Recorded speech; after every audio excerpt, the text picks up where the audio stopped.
Right, we will give it one more minute and then we'll introduce Casey and I'll read his bio for everyone and then we will turn it over to him. Casey, you're okay sharing your screen or do you want us? Oh no, yes, ma'am. I can share. I Perfect. hopped on earlier and was able to. I've got the permission, so we're good to go. Okay, excellent.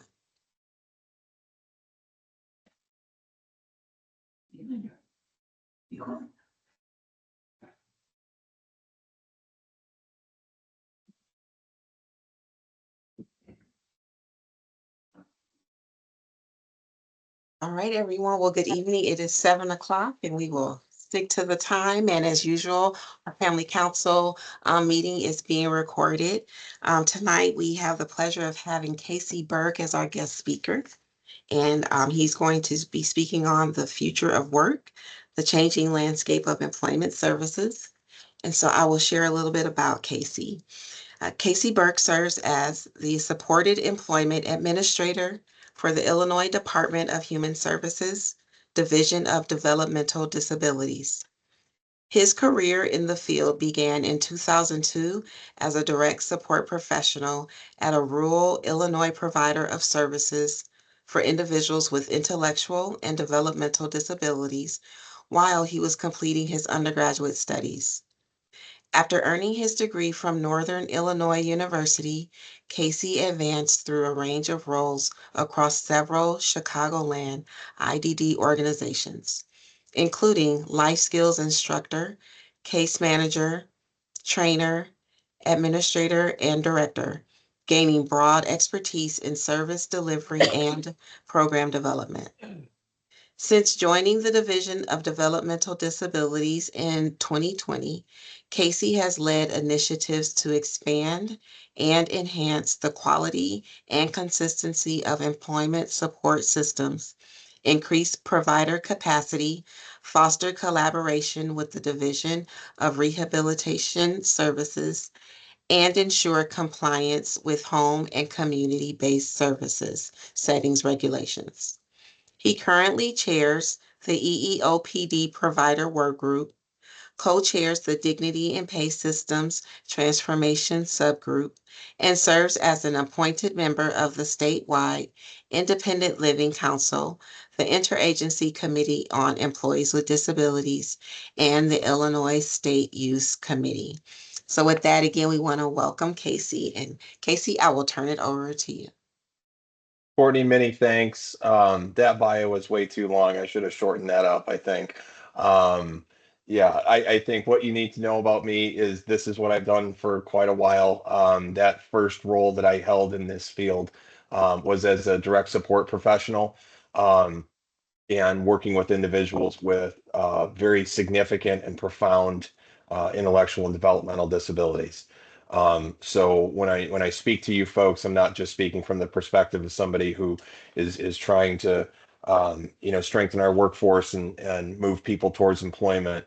I also come to you with the very clear understanding that not everyone has this huge priority of being in competitive integrated employment, and there are not sufficient supports to help everyone who wants to be in competitive integrated employment. Our charge is to change some of those things to the degree that we can. And so what I'd like to share with you tonight is sort of a broad overview of sort of where we stand today, with a slight look back a few years to say, some of the changes that have occurred. Give a broad overview of some of the programs that are available, and speak a little bit to the Dignity and Pay Act, which was the legislation that was signed earlier this year related to subminimum wage and Oh. sheltered workshops in Illinois. Um, I want to leave sufficient time at the end. This is a fairly small group, and I would love to take any questions or feedback that you all have as the family council. You play not only the role as a family council, but as family members who have loved ones served by an organization. You all have really important feedback to give. and I'm happily accepting of that. So we'll walk through a short slide presentation with some information. Um, the chat, I've got the chat pulled up over on the side, and what I'll do if you don't want to come off mute, or if you can't or whatever, if you have a question that you want to put in the chat, I'll address that later after the presentation is over. You will have time at the end if you want to come off mute. I would just ask to sort of reserve any questions to the end so we can move through the slides, get done with the content, and then we can have more of a chat. So as long as everyone is cool with that concept and idea for tonight's meeting, we'll get rolling. It's about 7:05. I think our meeting is scheduled until 8, so I'll sort of work with that timeline in mind. If you give me just a moment, I'm going to share a presentation with you. Just have to pull it up and then I have to get it started. And we're going to run like this. Hopefully, folks are seeing that presentation. Can somebody give me a thumbs up that it looks all right? Cool. And I assume that my voice or the sound is okay as well. All right. So tonight, Lori had asked that I speak a little bit about sort of um, state expectations in the future of work. And I think it's, really important to just, uh, there's been some significant changes in the landscape of not only employment services, but just general services for folks with IDD over the last few years. So as I said, we'll cover some of those topics and hit a couple of areas. Regarding rates, I did mention that we'll delve a little bit into the legislation that drove some of these major changes as of late with the Dignity and Pay Act. Talk about some of the drivers of change in the home and community-based service settings rule. um, Dip a little bit into some services that are available both from Division of Developmental Disabilities and Division of Rehab Services. So basically options that people could take advantage of. I do have a page of linked resources that I thought this group, I thought it might be useful for this group. So one of the last pages in the presentation's got about 6 or 8 bullet points that you can link to that discuss benefits. It discusses some policy or information bulletins that the division has issued, just general information. And then obviously we're going to leave a little bit of time for question and answer, as I had noted. Um, I do want to start by just sort of setting that stage, though. And um, unfortunately, this slide is something I've been using for several years. And the unfortunate part is that I don't have to update it very often, that these numbers have not significantly changed for at least the last 5 years. It seemed to have a little bit of an uptick this year, but I was looking at national core indicators, which is a really good source of information to look to across the nation. So obviously what happens in Illinois is very important, but we also, I think it's important to sort of not compare ourselves to other states, but at least benchmark sort of where we sit. So these are national numbers um, from states who reported back into something again called the National Core Indicator. It's a voluntary survey. So folks would answer sets of questions, and they have all sorts of surveys they administer to providers and to families. It's a really good source of information. Um, you can filter and sort on the national core indicators, and what I did was just look at reports related to employment to verify that this hasn't changed, and it hasn't significantly. Um, People with IDD are just not in the workforce to the degree that I think most of us want to see them. 8 out of 10 people with intellectual and developmental disabilities do not hold a job. Um, it doesn't necessarily mean that those people don't want to work, because from the core indicators, we know that almost half of the people who are not working have some sort of interest in earning wages, holding a job, having some type of employment. Um, but we also then know that a lot of the services that AID provides and that other service organizations offer are driven from what's in the personal plans of the individual served. What are they asking for? What do they need help and support in? And if you look across those plans across the nation, only about a quarter of the people who want to work actually have a goal written that says that they want to work. and have steps defined and services outlined that will help them get work. And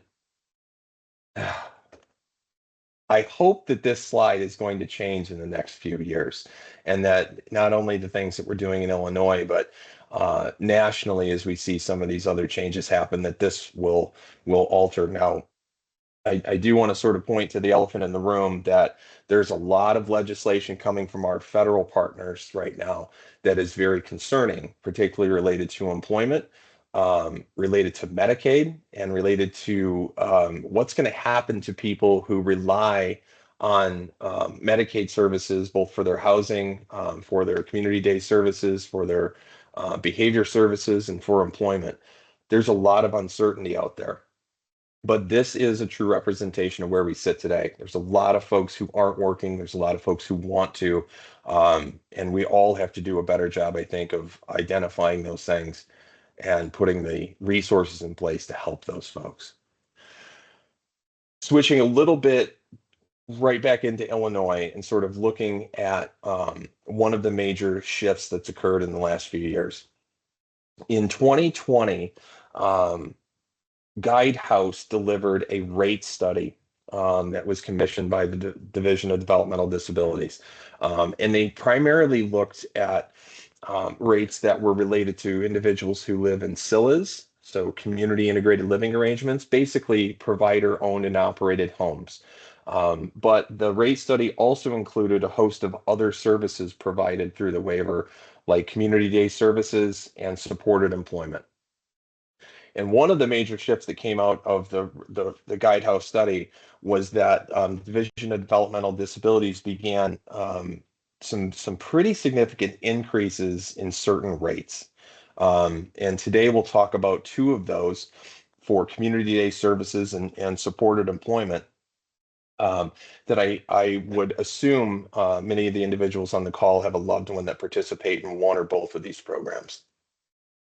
So if you look back into 2020, and so this is around the time that I actually joined the state of Illinois, working in provider organizations prior to that, you had an hourly rate of day services that was around $12 an hour. Now, certainly better than and I think when I started this work, we were at, $8 an hour, something like that. And so by January 2020, you're talking about $12 an hour per person for services on-site CDS. So AID has several CDS sites, right, that serve a lot of folks.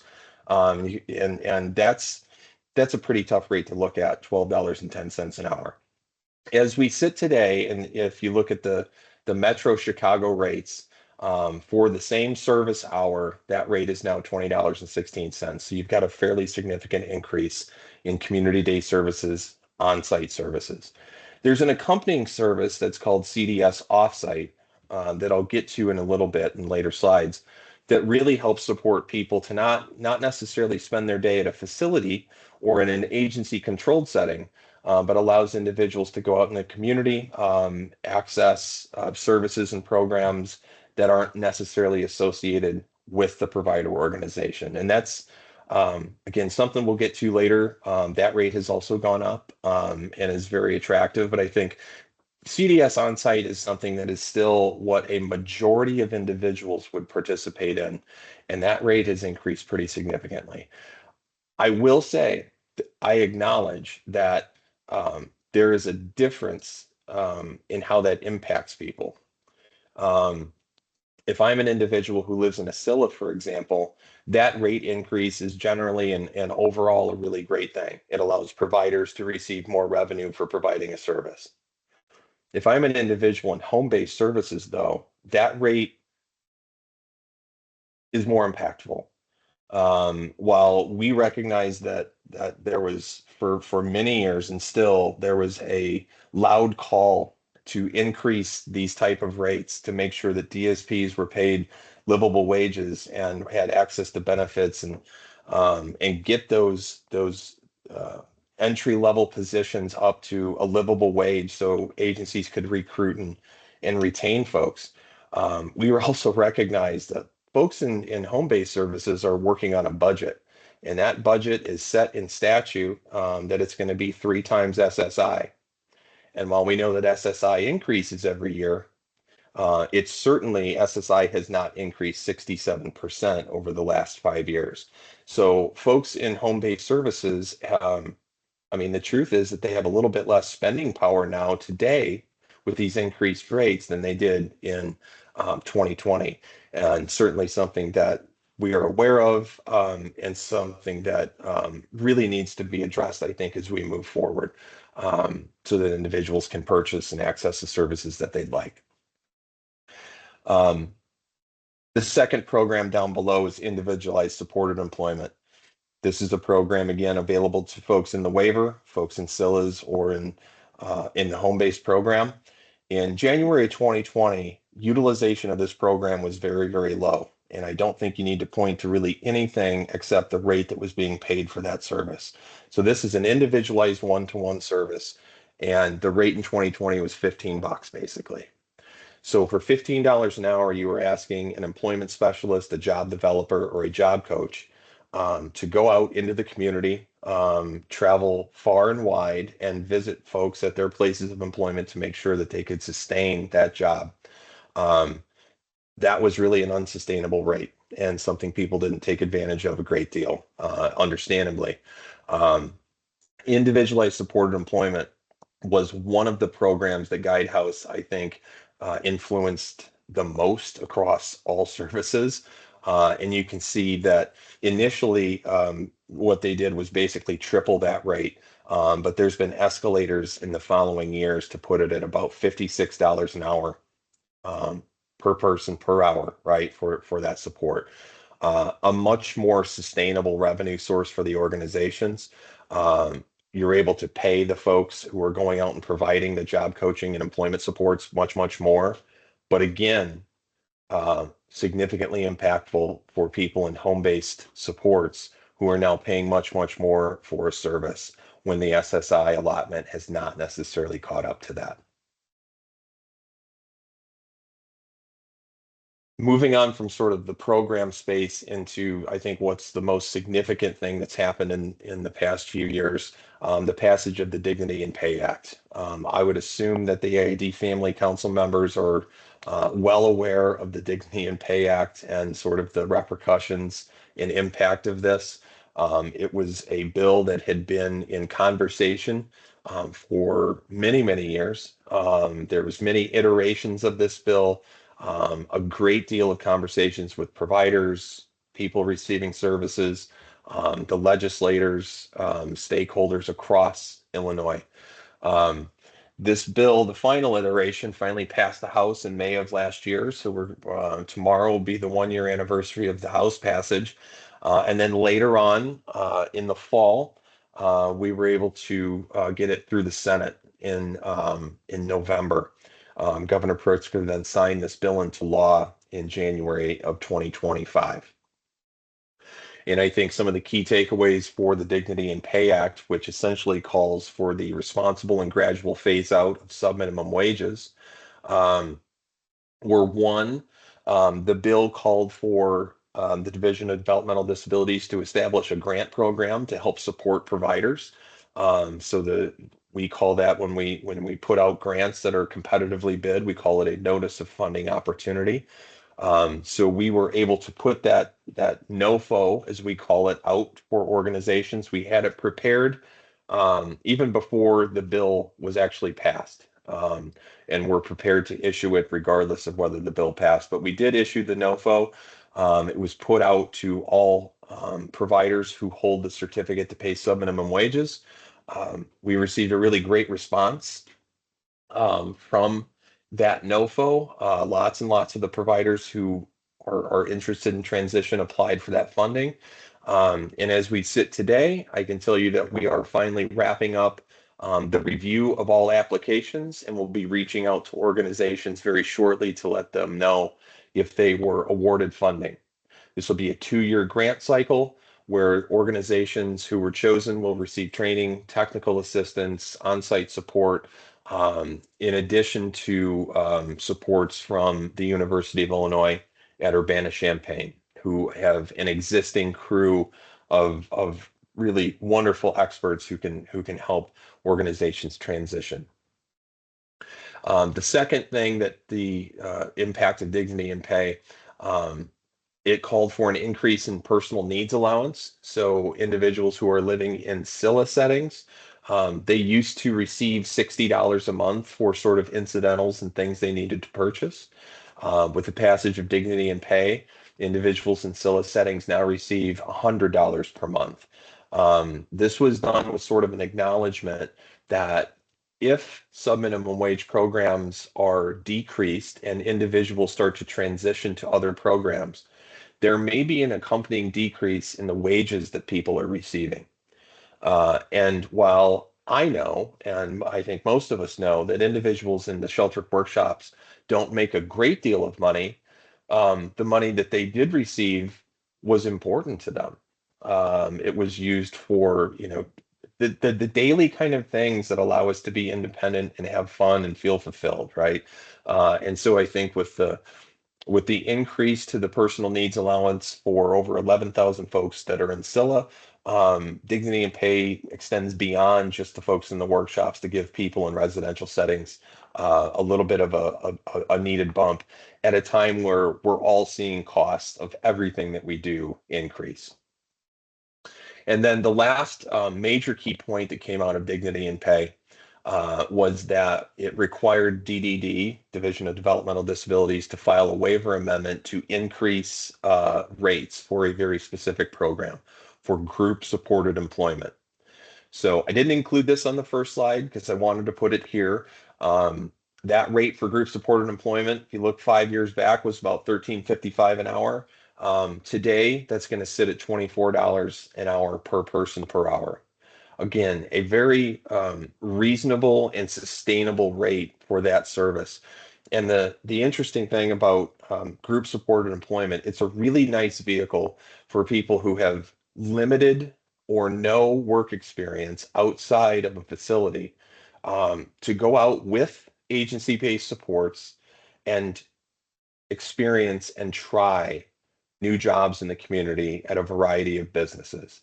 So essentially, this is a model where an organization would partner with a local business. The agency would then supply the labor to the business, would have an agreement with the business for an exchange of money for that labor, and the agency is able to bill this hourly rate for the supports provided to individuals. We hope, and we have begun to see a little bit of an uptick in group supported employment. Um, and I hope that continues. And we can certainly field any questions about group supported employment and how it differs from the individualized supported employment if you'd like to later. Staying on the topic of dignity and pay, I just wanted to share a little bit of information about some of the current supports that are being offered to organizations in transition. And again, I would assume that the folks at AID are aware of the Subminimum Wage to Competitive Integrated Employment Grant, SWITSE. This involves 6 agencies who are already receiving training support and technical assistance related to their efforts to phase out subminimum wages. This is a collaboration between Division of Rehab Services and the University of Illinois Urbana-Champaign. I'm so pleased to play a very small role in sitting on some of the committees and giving feedback to the teams and the organizations participating in this. This was a grant from the federal government that is, I believe, set to run through 2027. I see a nod from Courtney, so I'm good on that. I remember my years. So again, it's gonna run for the next few years. And again, with the intent, let's get individuals experience outside of the workshop and see what kind of new life they would be living once subminimum wage is no longer available at the end of 2029. The second support that's currently in place that has been brought in is a NEON grant, that is the National Expansion of Employment Opportunities Network. So you've got subject matter experts from all over the place, from places like New York and Missouri. You've got subject matter experts working with organizations, again, with the same intent to assist them in making program changes in transitioning individuals from a day where they may spend their primary hours in a workshop to a day that may involve different activities outside the facility, activities that are more focused on recreation or therapeutics, or activities that focus on group supported employment or a sort of a journey to finding their own job. And then lastly, as I had mentioned before, you have the Dignity and Pay Grant Program. So this is the notice of funding opportunity that we just put out. And DDD estimated that we would be able to serve 15 organizations over the next 2 fiscal years to assist in transition. So we will happily announce those organizations that were selected with the recognition that not all agencies who applied will be getting support for this. And so that we need to understand what we have to do over the next 4 years, not only to make sure that the Dignity and Pay program works along with SWITSI, but um, really to recognize there's a lot of organizations out there who don't yet have support, who have not applied for help, and who may be at different stages along the way, and may need varying levels of support and assistance to make changes. Um, One of the biggest things here is let's be honest, we cannot afford to lose provider capacity. Dignity and Pay is not about closing programs and shutting doors. It's about really let's move on to that next step. What is next for disability services in Illinois? And it's going to be the absence of 14C certificate programs, sub-minimum wage programs. So how do we get to that reality in a place that helps protect all of the individuals who currently do that kind of activity and help them expand, change, or transition? Final slide on dignity and pay. There's obviously a lot of oversight and reporting that's going to be associated with this legislation that is being handled by the Employment and Economic Opportunities for People with Disabilities Task Force. That is a mouthful. It's the EEOPD.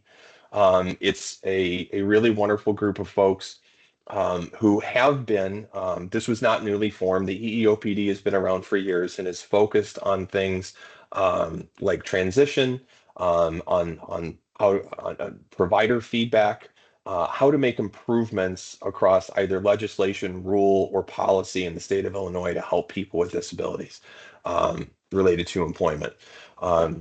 An offshoot of this legislation was that a new work group was formed under the EEOPD called the Dignity and Pay Work Group. Um, it's chaired by an individual who receives services and the director of the Illinois Council. Um, their task is really to examine three major points. How do we transform our system? How do we transform that system with an eye toward equity and evaluation? And what resources are going to be needed as we make some of these changes?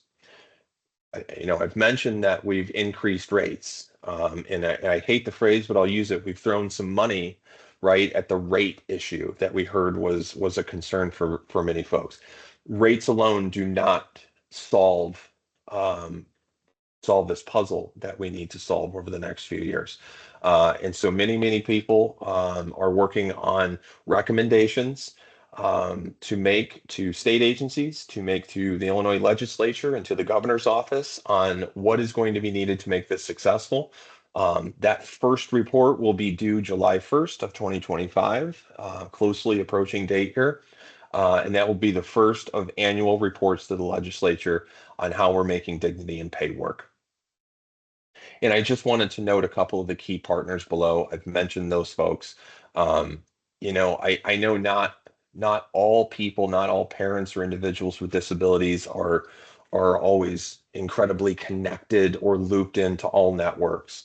And so, we recognize that not everybody may be fully up to speed on everything that's happening. But I would encourage folks to sign up to get updates from DDD. There's a weekly communication. Later on in the resources section, there's a page on the Illinois Council's website that addresses updates with dignity and pay. There are places you can go besides hearing me, blather on a weeknight about what's happening with this, so you can sort of read and keep up on your own. And I know that there's a lot of really knowledgeable folks at AID who can provide updates if you'd like these things as well. Okay, moving to home and community-based services, I wanted to speak a little bit about the HCBS settings rule. For folks who work at the organization, I know you know what the settings rule is. For folks who might not be familiar with it, the HCBS settings rule was issued by and required compliance by the Centers for Medicare and Medicaid Services. So we call that CMS, and it ensures that people receiving Medicaid funds, so basically people in the waiver, people who live in CILAs or go to CDS programs, have full access to community life. The settings rule promotes inclusion, choice, privacy, and independence. And most importantly, I think it really promotes a personal approach, and not one that sort of takes a group of people and applies a standard to everyone, but understands that people are coming at services at different times in their life and with varying degrees of disability. Um, so a couple of the settings rule requirements was that all services, if you're going to be a Medicaid provider and offer things like CDS or CILA, that the settings be integrated in the broader community, they not be institutional in nature, that the services have to support individual choice and rights. And I gave a couple examples of the rights that were formally mentioned in the setting rule, things like privacy, control of resources, freedom from coercion, and our right to dignity and respect, to have visitors in their home, and to furnish their living spaces the way that they would want. Um, as we look at this list, I think we're probably all nodding our heads and saying, yeah, those make a lot of sense. But I think when we examine this, um, there's often a disconnect between how programs operate, and the degree of choice and freedom and privacy that is often afforded to individuals in services. Um, so the settings rule really laid bare the fact that we needed to examine this, potentially make some changes.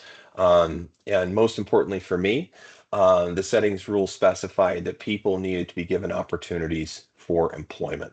And when I speak of employment, I'm talking employment at minimum wage in a competitive and integrated environment.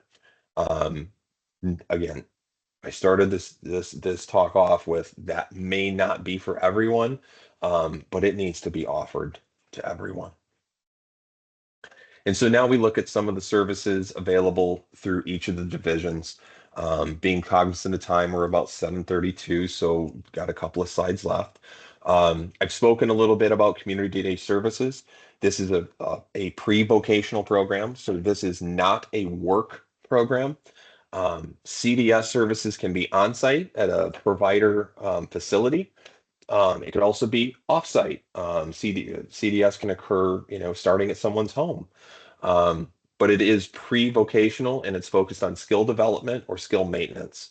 Um, what I know, right, as a former provider, is that most of our traditional models of CDS were always centered on facility-based, fixed group instruction, and here's your very small menu of choices.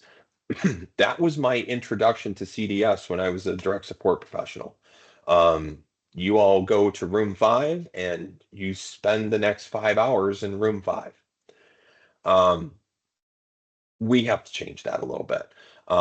And so my note here is that I think as providers consider what might be happening in the next 1 to 5 years, as they look at strategic plans, as they look at hiring practices, as they look at what resources they need, I really believe providers should be looking at ways, at models that allow individuals to access their community to a greater degree, have flexible groupings. It doesn't have to be the same 10 people sort of spending their entire day together. It doesn't have to be that, everything is from 10 a.m. to 1 p.m. Monday through Friday. that there is some flexibility with this, and that folks need a little bit more variety in the options and choices that they're offered within CDS. Um, for example, my last note there, um, you can start your program day from your home instead of starting your program day by going to the workshop or the facility, right? That there's some choice and flexibility built into this. That providers begin to see their CDS settings as more of a hub that people can access when needed, and using the community more as the destination rather than those facility-based settings. For the supported employment program that I mentioned earlier, um, this is a vocational program. CDS is pre-vocational, supported employment is vocational. So I think we can see the distinction there. If you're in supported employment, you're earning wages. Um, and supported employment is designed to support maintenance of employment, but that employment has to be in an integrated setting, and it has to be at wages that meet or exceed the Illinois minimum wage. Um, we have individualized supports. That means one-on-one. So a job coach may go out and visit and support a person who has their own individualized personal job. And then we also have the group model, which I alluded to earlier. And this might be for folks, again, that have limited work experience. They're going out to try a couple of different jobs in a couple of different arenas to make sure that we can develop preferences and ultimately find a good job match, something that the person would want to do and be successful in for some time. Um, as I mentioned before, I think the group model is a really viable transformation vehicle or transition vehicle for people who are in facility-based work to go out and try new things, but with the full support of a staff member, and to continue to go out and work with some of their peers, with their friends, with the folks that they have maybe spent significant time with in the workshop or CDS site. Um, One note on this, the individual model, that one-on-one support, we do require that people use the Division of Rehab Services to go find the job. And then we use these individual supports as long-term after DRS closes. Um, the way that our waiver is written, um, supported employment through DDD cannot be used to support job development, somebody going out and getting their own job. It takes a lot of time, a lot of effort, a lot of resources. I know Courtney knows all about that, right? Many hours.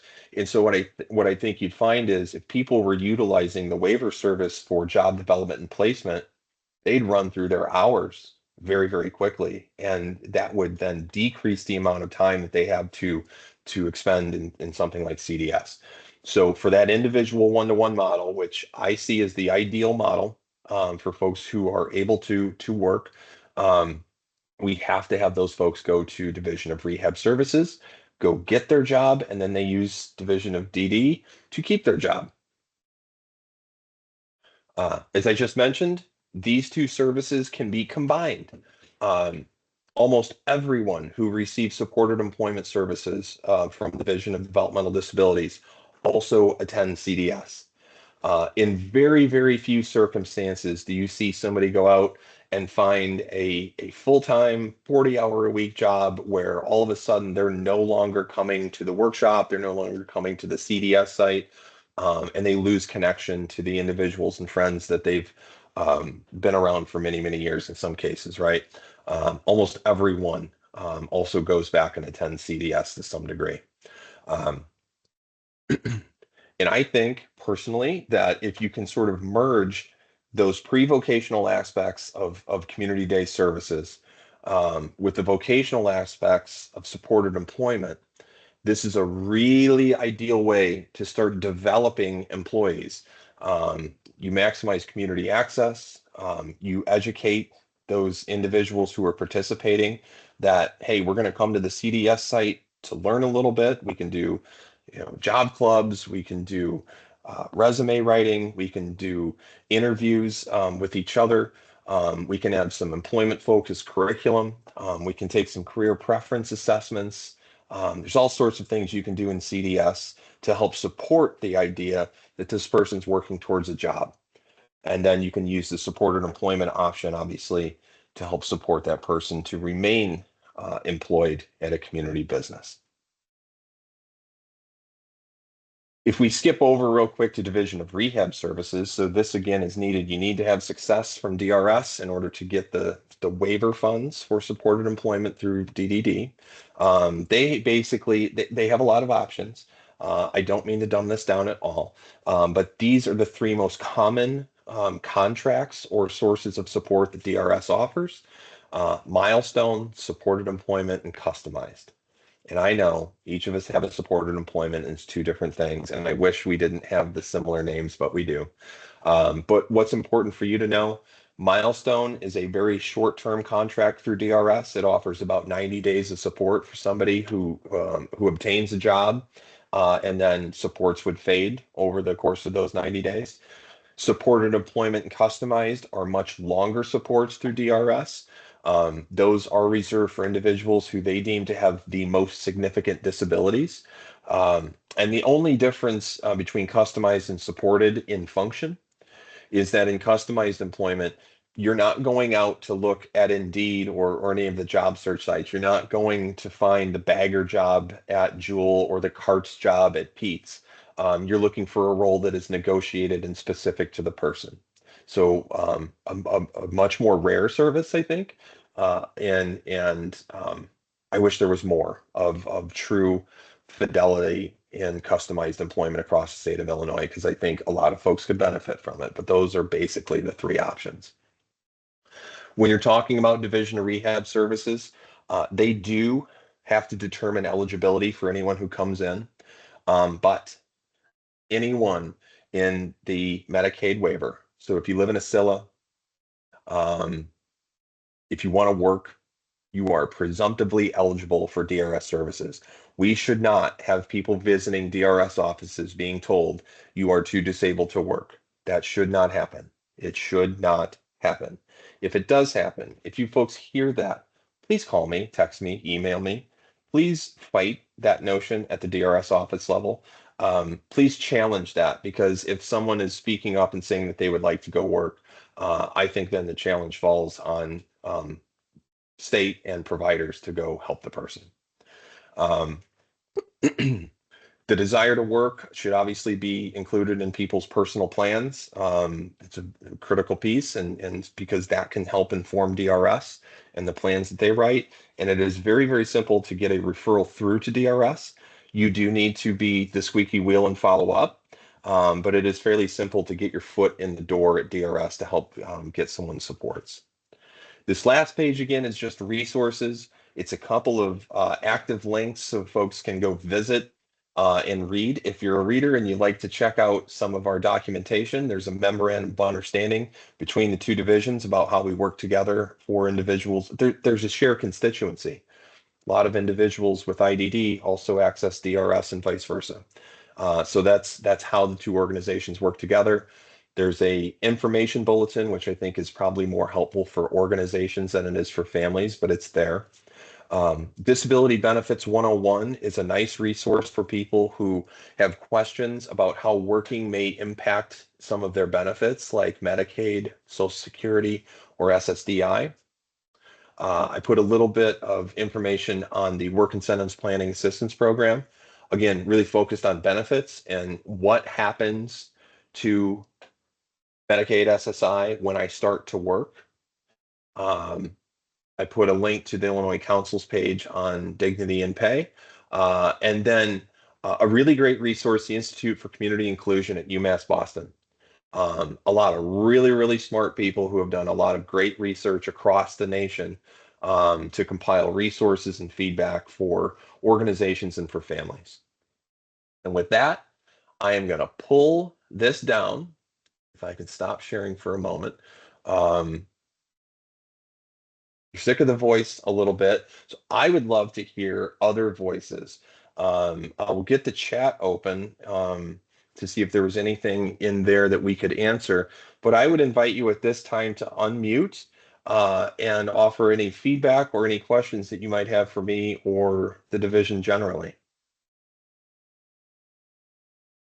I don't see anything in the chat. Okay. Does anybody have questions on what we ran through tonight? I know some of you may say, well, boy, I knew all of that. Some of you, it might be new for you. Open to anything. Casey, I don't know if you can Yeah, hear me.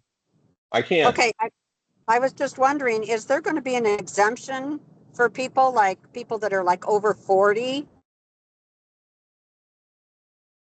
or physically able to work in the community? This might be a great program for those that are just entering out of high school, or maybe they're, that junior high program. Would be a good program for them. My daughter would have Mhm. loved doing something like this when she first started at AID 22 years ago. Yeah, But at this point, with a walker and a wheelchair, yeah. um, this is no longer anything for her. So are they Un- going to make exemptions for them? That's number one. And number two, um, will they still be able to do some sort of day program uh, type of workshop work where they do get paid? Because that gives her and all of the group that goes with her, they have a reason to get up, a reason to get dressed, a reason to make a lunch, a reason to go somewhere. yeah. They do their work. It doesn't make any difference how much money she gets paid. She doesn't Mhm. understand how much it's worth anyway. It's the Mhm. idea that she has something to do every day and she gets a paycheck. Yeah, a sense of purpose. Exactly. Um, and I understand that you or others may disagree with me on what I'm going to say next. I get it, and I think it's something that we can get past.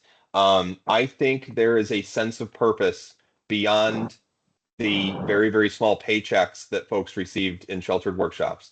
I think the sense of purpose comes from those friendships, from the social connections that you make there, That's from the true. relationships that they have with their staff members, from the idea that I am getting up with a purpose. However, I mean the truth is there is no exemption for subminimum wage. So we have 4 years and a couple of change in months, right, to make this. That as of December 31st, 2029, organizations will no longer be able to offer work that is below Illinois minimum wage. So we have hit the threshold in terms of minimum wage escalation in Illinois right now. We're at $15 an hour. And I am not aware of any further escalation to that for a while, right? We made a very large jump across a very few years to get to $15 an hour. Now, since that will not be going up, what we understand is by December 31st of 2029, if there is work occurring within facility-based organizations, it can still occur, but the organization is going to have to find a way to pay those individuals $15 an hour. Now, um, part of my experience was at two different stops along the way at organizations who had very large workshops.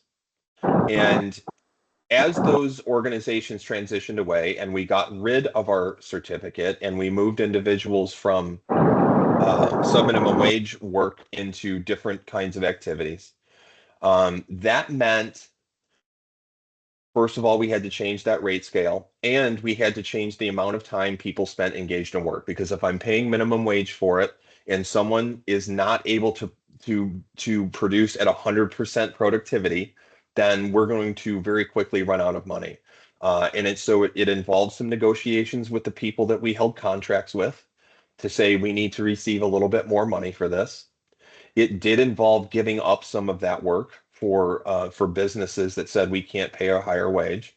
And it involved some really difficult conversations with people who for many years may have made a very, small paycheck, okay, every week, to say what's going to be new? What is the next step? Because we have to recognize the reality of the legislation. It gives us a deadline. And the fortunate thing is that we have a few years to start adjusting that.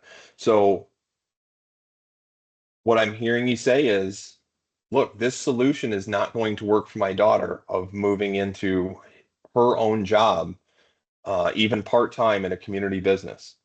I get it. What will that next step be? Will it be a different type of program at the same location she's attending today?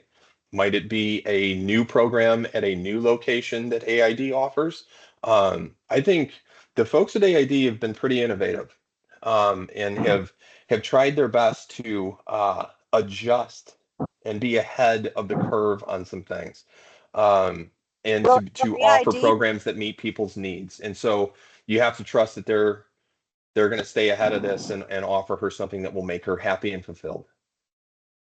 well, will AID be paid more because they're going to have to be doing an awful lot more with her, and if they're going to have more staff taking them out into the community Mhm. or providing activities they in the day program or whatever they're going to be doing, AID is going to be using more man hours. Instead And of the it's individuals coming in mhm. and just doing things, they need more staff. And so if they need more staff, then AID needs more money. You They see what could I'm potentially, saying? yes, ma'am. They could, yes, they do. And I think, pointing back to the fact that on-site CDS rates have gone up 67%. That's a big change. And I sort of, not necessarily in preparation for this, but that has helped a little bit. I would also point to the fact that, more broadly, the rate increase for individual supported employment, right, should sort of trickle down to other programs within the organization to some degree. A rate that's going up, 270%. That's a lot of revenue coming back into the organization. We are pumping again the supports and funding of the SWITSI grant and the Dignity and Pay grant. So a lot of dollars flowing out into the organizations. These are short-term dollars. These are grant programs, but they are an infusion and an influx of not just money, but some direction on how to use that money to do this. But So will this yeah, support employment, will this change the other day programs that AID has? Not just the workshops, will it change like the autism program, the STARS program, those type of programs where they're not getting a sub minimum wage? The individuals are going to a day program and then mhm. they go back to their home. Right. No, yeah, the Dignity and Pay Act really is going to, the direct impact is to people who receive sub-minimum wages. And so I would, I see Courtney nodding. I think she'd probably be able to speak to this better, but this is not changing, adapting, modifying, or forcing any kind of alterations in programs for people who are not sitting at a sub-minimum wage station. This is specifically saying for those people who are today working under a 14C certificate, we need to find some new alternatives for them in the next 4 years. And those alternatives could include work. It could include work. Because if I've heard a lot, right? That paycheck is meaningful. The symbol, it's symbolic of something, right? Because the $5 that comes from it may not be as important as the fact that I'm saying today's payday and I got paid and I'm an employee. What I'm saying is I think we need to find that value in something else. I don't think people are solely defined by the work that they do in sub-minimum wage, and I think they can find fulfillment and value elsewhere. And how do we help that subset of people move on? It may have an indirect impact on people in STARS or the other programs you mentioned, because AID may make program changes and those folks might want to take it right. There might be things happening in the organization where people make choices about what programs they want to work on. But Dignity and Pay is focused solely on people in sheltered work. That's correct. Our other day programs will not be affected. Thank you, Courtney. Mhm. You do have a question in the chat. Oh, let me go Could all find it. of Hold on a this, sec. okay. Could all of this become moot if the feds cut Medicaid? Well, I think the potential it's interesting, the stuff that's been leaked and the stuff that's come out about the impact on Medicaid. You hear folks say one thing, that we certainly we want to protect this group, and we want to make sure that this group doesn't take advantage of it. I just got to be honest here for a second. I don't see a lot of the people that I served as a DSP or the people that I see in our provider organizations taking advantage of Medicaid. Um, with that said, the unintended consequences of cuts at a federal level, that are, more like a sword and less like a scalpel, um, they can be really damaging in certain to certain folks. What I have heard are things like work requirements for people on Medicaid. But those work requirements come with some caveats of being involved in programs. And so the ultimate thing is we don't know how this is going to impact services in Illinois, or across the nation until they have sorted through the rest of this bill. So it's passed again. It's passed one part of the feds, it's going to the other. There's more work to be done, and with a Republican-led Senate, we don't know exactly what those modifications to the existing Medicaid cuts could be. However, CILAs are not going to close. Um, CDS programs are not going to close. You're talking about potentially one of the most vulnerable populations receiving Medicaid. And I hope is not a strategy, but I'm telling you what I hope and feel is that services to individuals with IDD are not going to be as impacted as other populations who use Medicaid. That's my crystal ball.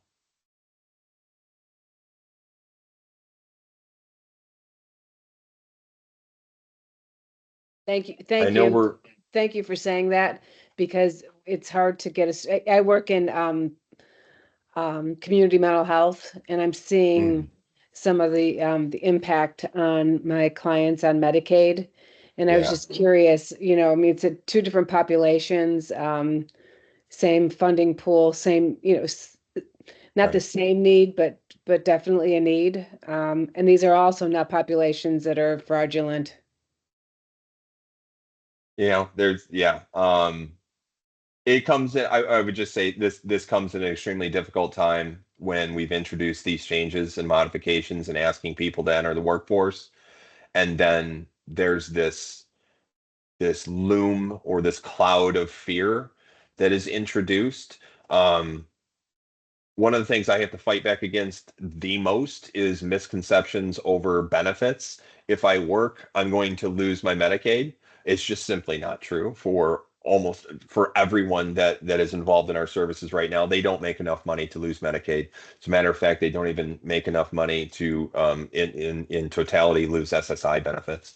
Um, but um, the simple statement of work requirement, um, it's an arrow of fear that will be shot through the hearts of so many people, that it will take years to recover from the simple concept, right? And you'd have folks retreating from employment who would normally be on a pathway to employment. So there's just so much uncertainty that I'm not able to speak to. Um, I want to be cognizant of time. I am happy to stay on with this group as long as we can, but we are approaching the 8 o'clock hour, which I understand is the deadline. Um, I believe you have all received the PowerPoint, or at least the PDF version, which has the resources. It also has my phone number and email address. If you folks ever have any questions about the services or the things I've spoken about tonight, I'm happy to chat with you. Um, but I would leave it at that. I would thank you very much for your time, and just to say I'll stay on if folks want to chat, or otherwise I'll release you to This is the Jim. wilderness.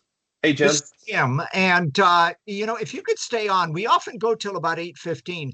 Oh, Courtney, good. Fine. I'm guessing that what most parents on this call are interested in is how does what Casey has outlined at the division level, how are we implementing that at AID? So maybe you could take like 5 minutes and talk a little bit about how, group supported employment, individualized employment, those kinds of things are being, how you're sort of enacting those at AID.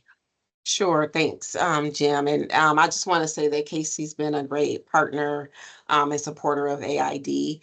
So we appreciate we bug him often. But to answer your question, Jim, we're doing a couple of things actually. So we are one of the recipients, as Casey mentioned earlier, excuse me, we are one of the recipients of the SWITSI grant. So we are one of the six. I believe we're also the largest of those six, and we also meet very often, and they have a lot of technical support. Again, the team that Casey mentioned, they're great.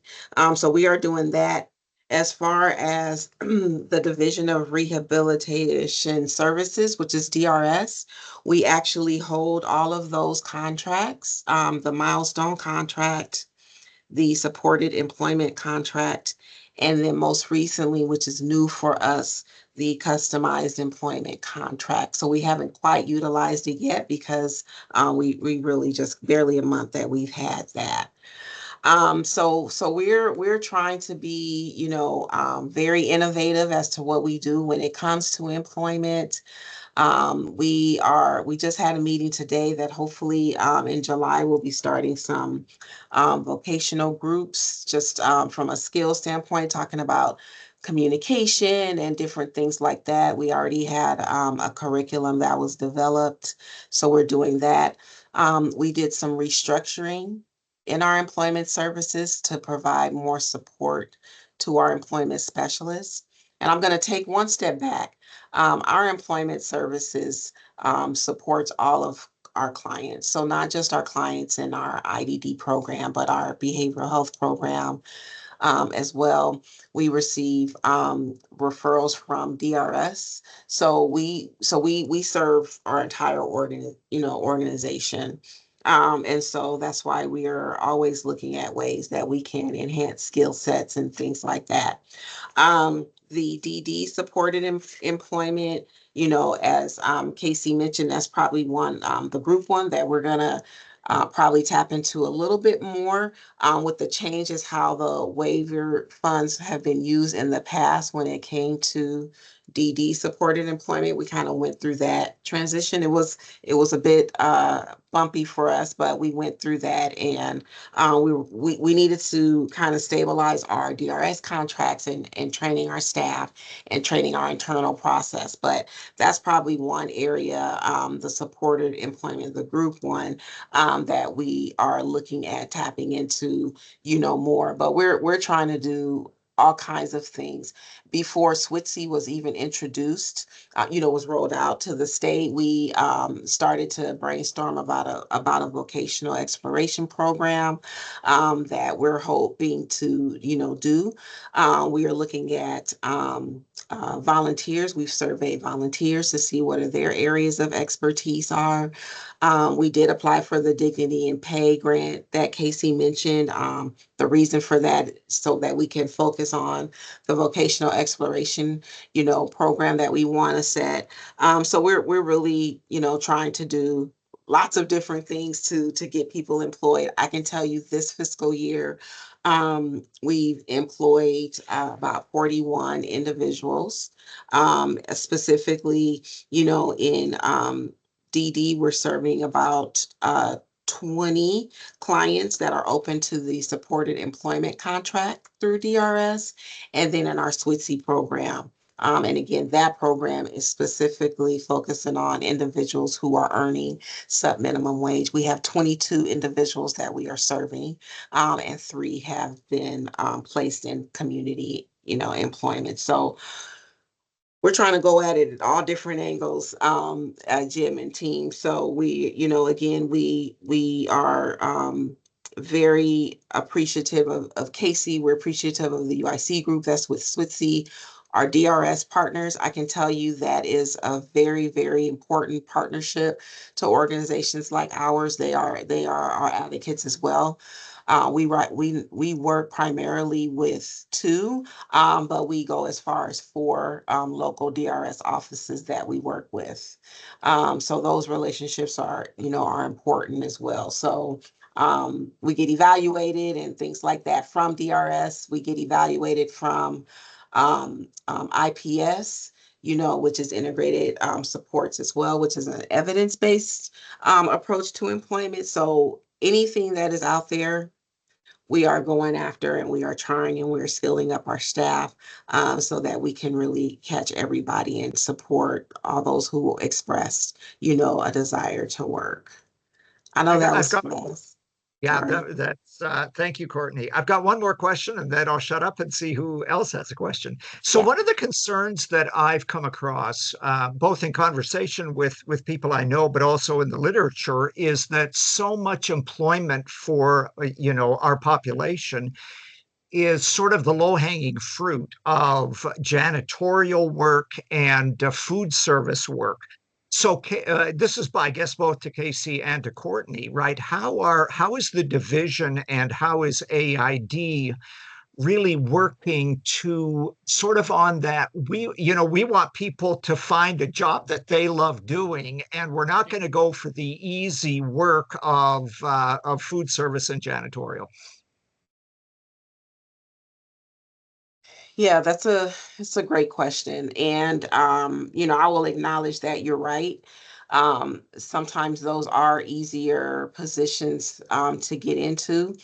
And if some, and I will tell you this, that it is not our philosophy to pigeonhole a client to, why don't you just work in food service, right? If they don't want to, we don't go that route, or janitorial, then we don't. So I do want to make that clear, that we do not force a client to do, to work in a profession in which they do not want to work.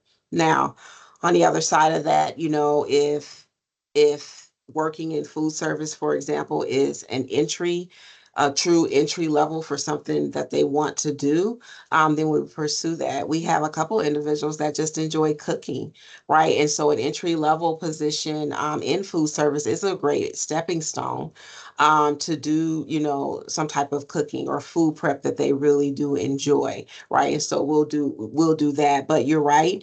And sometimes just using those opportunities as ways to, get your foot in the door, or to really explore even, what do you like to do? What do you want to do? When people want to work in retail, for example, we'll take them to Target at 10 o'clock in the morning so that they can understand this is what happens at Target at 10 o'clock, and types of things that they're going to be doing. So we do challenge our employment specialists as well as the clients to, expand their mind and really dig into, what do they like to do? Just forget employment and just get to know them as a person, and what do they like to do? So that challenge is on the employment specialist at times, when clients just don't know, I don't know what I want to do, but maybe they see that other individuals, maybe with disabilities, are baggers, right? And so they say, well, I want to be a bagger. And sometimes it's because that's what they see. And so we do challenge that kind of thinking. So I hope that answers your question. We do try and we do explore with them, and if they are in a job and it doesn't work, we don't stop working with them, right? If they get separated from a job, then we start over and we look for the next one.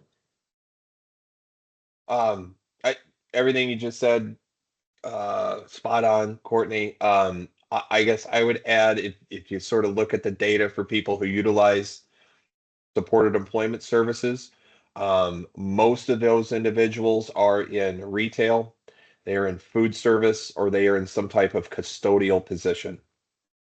As Courtney just alluded to, I think, and you too, Jim, right? The low hanging fruit thing.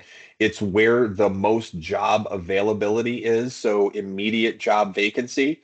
We know that these are the places you can go to find paid employment if you want it.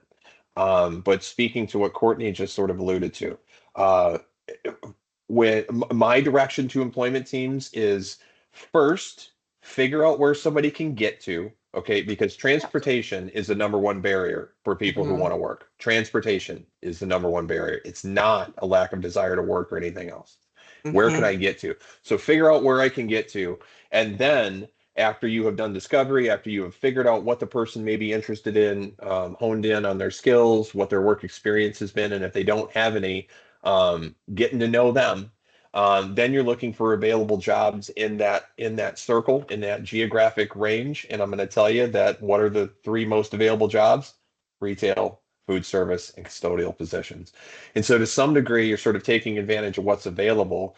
But the most critical thing is, the job that you have today is probably not, especially for a younger generation, job that you have today this year is probably not the job you're going to have in 5 years. Folks just don't stay somewhere for 20 and 30 years generally, typically. I'm making a very broad statement, but people move. The job that I have today might be the job that I have 10 years from now. And so you have to be prepared for people to get some experience and move. And if they can get it by, hostessing or rolling silverware at a restaurant, perhaps that moves into them, working the bar, working the back end, performing different roles within the same employer and sort of either building up or advancing to new jobs. And that's why I think the long-term supports under the waiver are really critical, because you can keep somebody connected, a support connected to that site for into perpetuity. If the person's still working, that support never leaves. And they've got somebody out there who can help support and encourage them not only to be successful in what I'm doing today, but really give consideration to what I'm going to be doing 10 months from now, 12 months from now. Do I need to be looking at new roles, new positions? And I was just taking a look at some of our data for the folks that we did check-ins with last year. There, well, let's see, probably 10% of the people that we help support were making more than minimum wage. Okay. With a top end, our top earner was a person who was working 120 hours a month and was earning 23 bucks an hour. Outlier. That is not our typical person, right? The typical person is making, just above minimum wage, and they're working about 45 to 50 hours a month in a part-time role and getting experience. But since I came aboard at the division and we began actually tracking this, important to consider, we had no data on these folks prior to 4 years ago. Once we started tracking it, we have seen that people have moved, have changed, have people in the waiver have gone back to doors and gotten new jobs and things like that. So there's a little fluctuation, but got to take advantage of what's out there with the Yeah. nod to is this what the person wants to do? Not everybody wants Yeah. to push a broom. Some people Yeah. do. As you Um, were talking, Casey, I've been thinking about my son, and I want to ask you about how the division is thinking. Like when I think of employment, I think of it not. I think of volunteering or just meaningful activity that is not a wage earning as part of a broader concept of work. yeah, So my son David has fairly significant support needs. He attends CDS at AID. David loves airplanes, yeah. and so we go to our little airport regularly. He loves bicycles. We ride our bikes to the airport. And I have no idea what kind of meaningful activities at a small airport David could be involved in. But what would be like the division's approach to that? And what would be the avenues that a family would need to begin to explore those kind of very individualized possibilities for people? No, great. And you're so on the right track, Jim, because you're talking about like what is this person? Who is this? What is this person about? What's the thing that you see the smile come across the face? You see the excitement come when they have an opportunity to go do this very specific thing, right? So volunteerism, I think, is a wonderful thing as long as it is a piece of a larger program opportunity, right? Perpetual volunteerism, 5 days a week for 3 hours a day. It's not something that like everybody does, right? Some folks do, especially if you're retired, you give a lot of volunteer time, but most of us are looking for things in terms of volunteerism that make us happy, fulfilled, and it's a part-time venture. And the one thing I always say about volunteerism, it really needs to be at a nonprofit organization.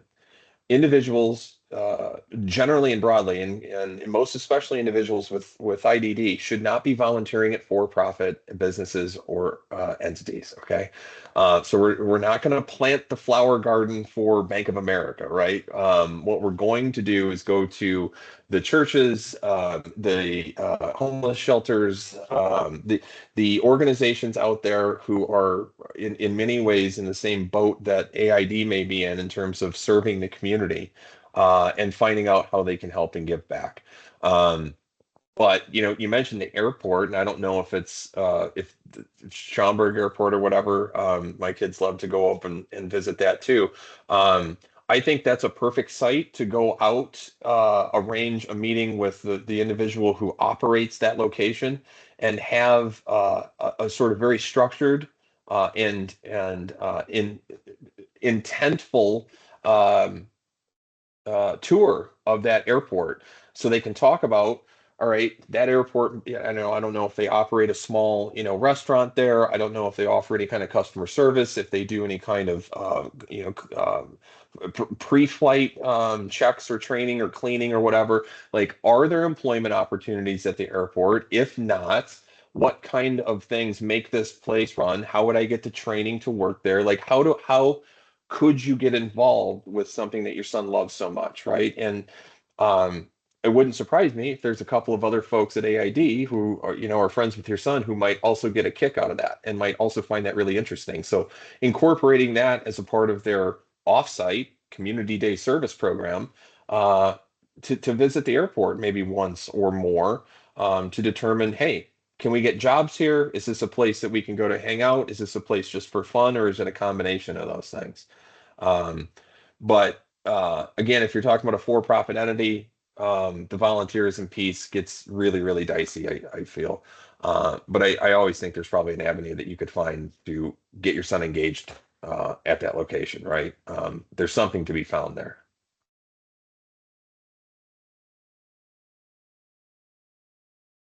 I did see Jan had written a note into the chat.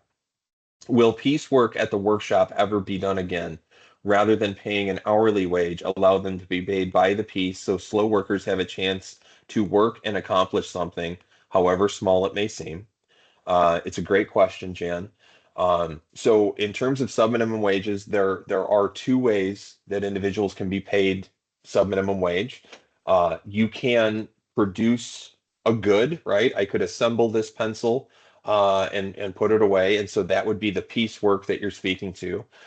There's also subminimum wage that's paid on an hourly basis.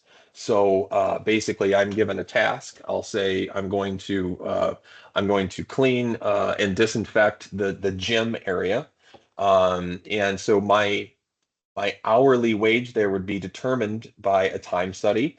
Uh, there's a list of tasks that I need to do to clean.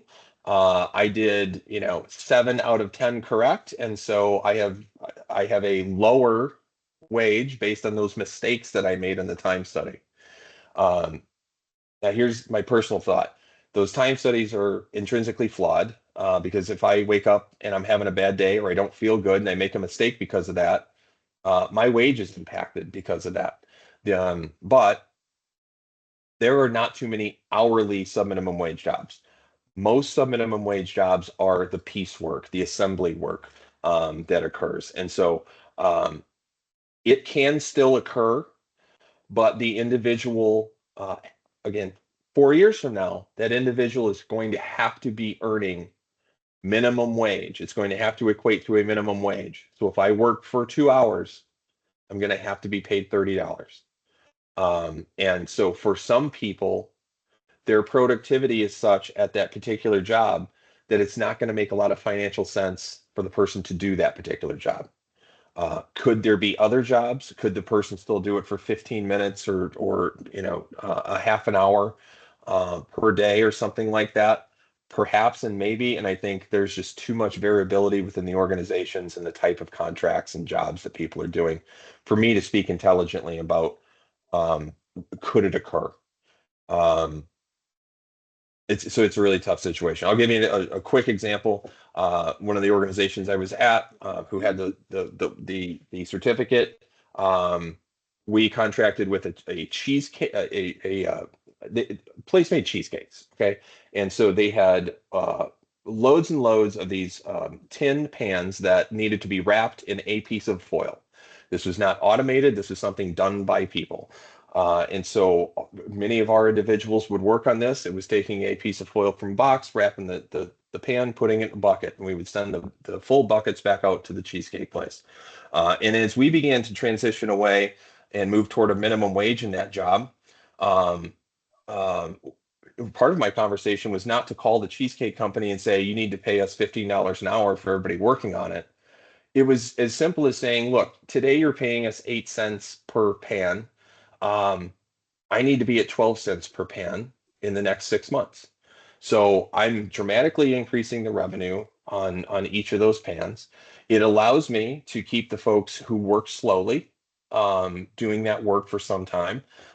We were not making money on that job, but we went out and find ways to support to get those wages up to minimum for those people who still wanted to work. It was a small job. It included like 25 people.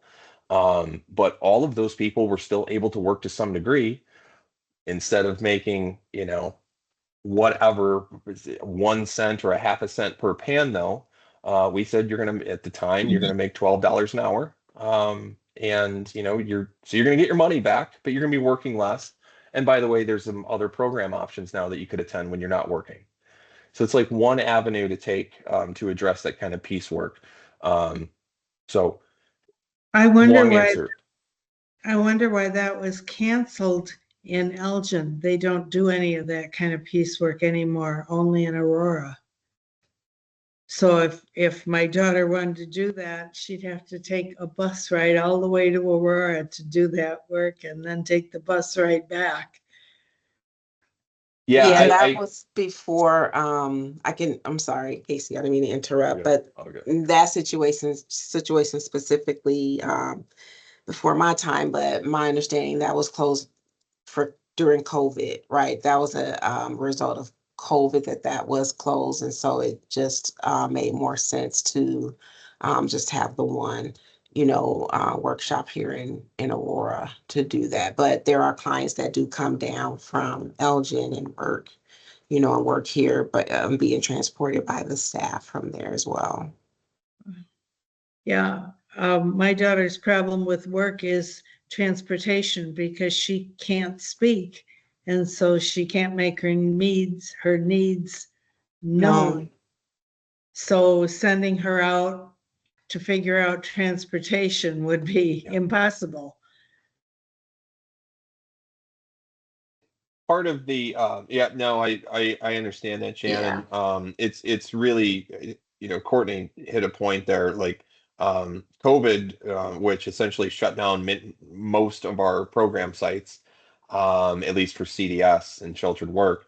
A lot of that never recovered. You didn't see it come back everywhere, and so there was sort of this decline. Like the number of organizations and the number of people doing this has steadily decreased over the last several years, but there was a pretty significant decrease over that 2 or 3 year stretch of the height of COVID, where organizations were just closed and people couldn't do this. And many organizations came out of that and said, we sort of see the writing on the wall. We see that this is probably going to go away, and we're not going to restart it. And so you see, sometimes those contracts would go away. And frankly, a lot of the businesses that contract with organizations for this type of work, they too had a lot of stresses, and many of them went out of business during COVID. And so sometimes the work just wasn't available. So many factors play into that. I will say, assistance with scheduling transportation and ridership training and things like that, billable under DDD SEP, and something that DRS would also support. Just because a person is nonverbal does not discount them from either of those services. I understand why, maybe you have chosen or your daughter has chosen, but those are services that are available if somebody needs significant support in scheduling and arranging transportation. Okay, well, what I was told was since she can't make the call to get the bus, to pick her up by herself that she's not eligible. Okay. Sorry, I couldn't unmute. Who? That's okay. Dan, would you mind telling me who your daughter is? Amy Keys. Oh, okay. Okay. One moment. And I think she's gotten to the point where she's just kind of given up on, thinking that she can work. Gotcha. Okay. I'm gonna do some digging and follow up. Okay. Sure. Thank you. Maybe somebody who would be would find success in group supported employment as a potential option, right? To have that support with them, for them, someone, from the organization to get them to and from a site, rather than I mean, PACE is available, right? The paratransit rides are available. They're not always the most convenient things. They're not on-demand services, to the degree that like Uber and Lyft are, but those are very expensive. But I think that's why you should sort of consider those alternatives like group support employment, where job coach may transport the folks to and from a place of employment and be with them while they're doing that. I don't mean to say that group support employment is a destination forever, but it's really appropriate for a lot of folks who can't seem to overcome those barriers.